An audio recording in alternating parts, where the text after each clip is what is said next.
আমাদেরকে অর্ডার করতে আপনাকে কোনো ধরনের অগ্রিম টাকা আগে দিতে হবে না। আপনি কি অনলাইনে কেনাকাটা করতে ভয় পাচ্ছেন?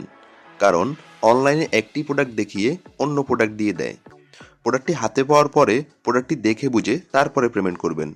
যদি তারপরও আপনার প্রোডাক্টটি পছন্দ না হয়, তাহলে অবশ্যই প্রোডাক্টটি রিটার্ন করার সুযোগ রয়েছে। এতে আপনার একটি টাকাও দিতে হবে না। তবে আমাদের উপর এতটুকু বিশ্বাস রাখতে পারেন, আমাদের প্রোডাক্টগুলো ভিডিওর চাইতে বাস্তবে আরও অনেক বেশি সুন্দর হবে ইনশাআল্লাহ। আমরা যেহেতু অগ্রিম কোনো টাকা গ্রহণ করি না, যদি খারাপ প্রোডাক্ট দেই তাহলে অবশ্যই আমাদের নিজেরই লস। আপনার পছন্দের প্রোডাক্টটি অর্ডার করতে স্ক্রিনশট দিয়ে আমাদেরকে ইনবক্স করুন অথবা স্ক্রিনে থাকা নাম্বারে যোগাযোগ করুন। সমগ্র বাংলাদেশে হোম ডেলিভারিতে আমরা প্রোডাক্ট পাঠিয়ে থাকি। তবে দেরি না করে এখনই আপনার অর্ডারটি কনফার্ম করে ফেলুন।